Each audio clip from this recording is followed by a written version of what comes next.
Hello world, your Wurbly here. Welcome back to the Wurbly Barburbly Survival Realm in Minecraft Bedrock Edition. Today we will be working on the secret room from episode 1. So I started playing Minecraft back in 2009 or 2010. Back then redstone was a lot simpler, and I enjoyed playing around with it. I stopped playing after a year or two because the game started getting kind of stale. And when I finally came back, it was after the Village and Pillage update, so things like observers and comparators were completely new to me. When I started this realm, the first thing I decided to do was build myself this little vault down here where I store all my valuables. So back at this innocent looking water feature, I can show you where I hid all of my diamonds. In theory, people are more likely to walk to the end of the room than to check the water feature. The thought process was if you walk through the door and go towards the back of the room, as you would tend to do, the first thing you'll see is some chests at the end of the hallway. That's what you're drawn to. So going back upstairs, back here behind my diamond, my first diamond, I built a little redstone circuit that is intended to control that vault door. It's not very good. It uses the raw signal from the comparator and the position of the diamond in the item frame, instead of using something to detect the particular strength of the redstone current. Now, I've learned about red coders. I found one on Reddit a while back. Haven't been able to find the original post again, but it inspired me to do a bit more research, and I learned more about how they were constructed. So now that I know how to build them, that's what we are going to be doing today. Back here, I've got to tear out all of this stuff, and then we're going to have to clear out a whole bunch of extra space. Now, I've got to climb up out of here because there is a problem I need to address really fast. Before I can do all of that, I've got to actually get more redstone because I am pretty much out. If you take a look inside the redstone chest down here in my storage area, you can tell it's pretty empty. So in order to start collecting that redstone, I'm going to cut to a time lapse. Enjoy.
Now that I'm back, let's talk a bit about the Fortune enchantment. With Diamond Ore, Fortune 3 averages a 120% increase in the diamond yield. This means that you should expect to receive 2.2 times the amount of ore you mine with Fortune 3. In my case, I found 20 diamond ore while hunting for all this redstone, so I should expect to get 44 diamonds on average. How this average yield is calculated is pretty interesting. There's a 40% chance that the ore will drop 1 diamond, then there is a 20% chance each that the ore will drop 2, 3, or 4 diamonds. So out of 5 ore, 2 of them should drop 1 diamond, 1 should drop 2 diamonds, 1 of them should drop 3 diamonds, and another one should drop 4 diamonds for a total of 11 diamonds. 11 diamonds divided by 5 diamond ore would equal 2.2 diamonds per diamond ore. This is the same number I gave a few minutes ago. And with some editing magic, here's how many diamonds I got with Fortune. Feel free to pause and count them or to leave a guess in the comments. At the end of this episode, I will reveal how many there are.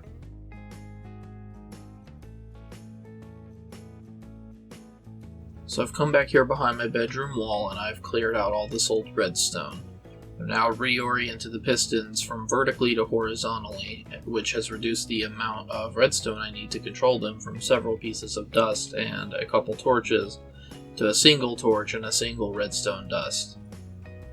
This is going to make setting up this whole contraption a lot easier, but before I can build the red coater, I need to go ahead and clear out a bunch of extra space.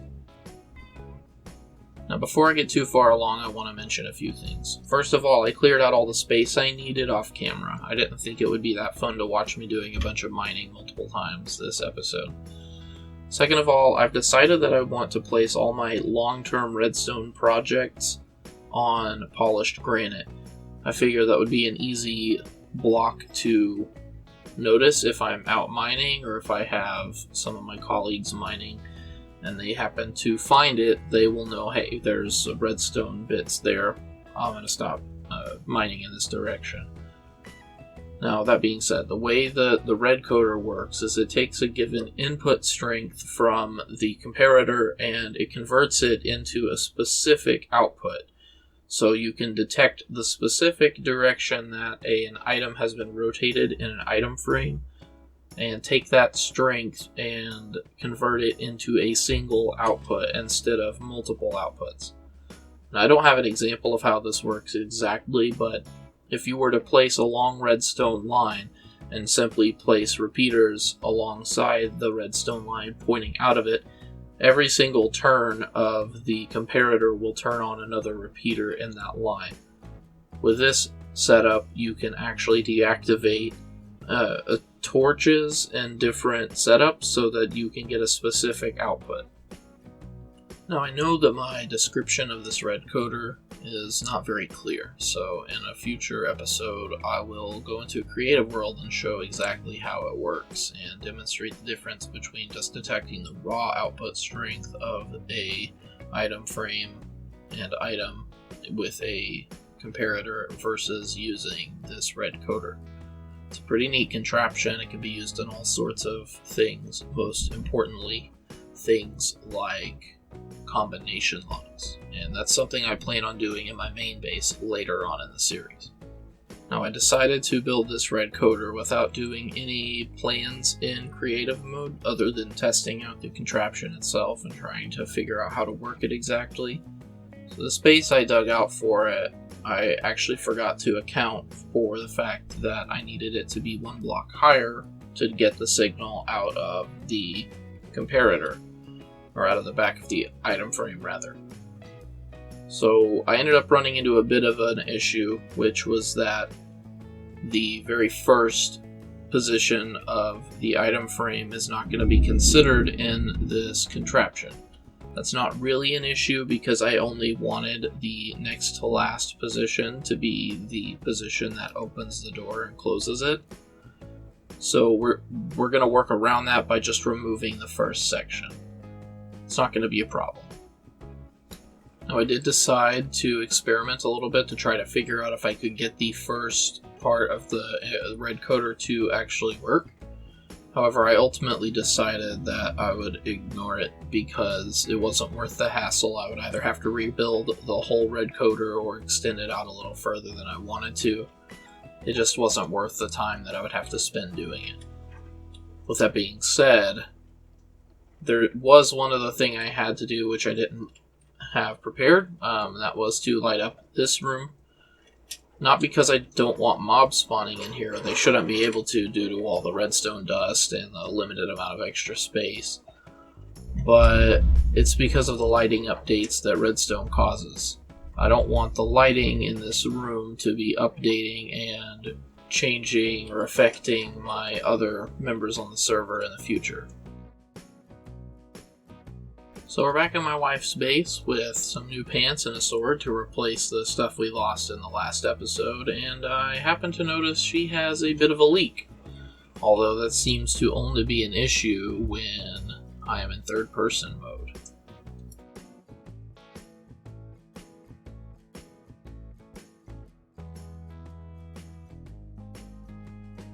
Anyway, we are heading back home to finish up the last few things that we have to take care of. Mostly that's going to be putting away some stuff, going upstairs, and finding those diamonds so you can see how many I actually got out of my little mining adventure. And welcome, friends! Enemies? Enemies, definitely enemies. Okay, get my bow. Oh. Oh, are you guys friends again? Friends? Nope. Nope, enemies. And you're gone. And you're gone. And you're gone. I'm afraid that's all the time I have for today. So without any further ado, I'd like to double click these diamonds in here any second now and just show you how many I actually made. For those of you who guessed 44, because you paused and counted, or otherwise, you guessed correctly. I got 44 diamonds. If you like this video, please hit that like button and subscribe, and I'll see you all next week. Later!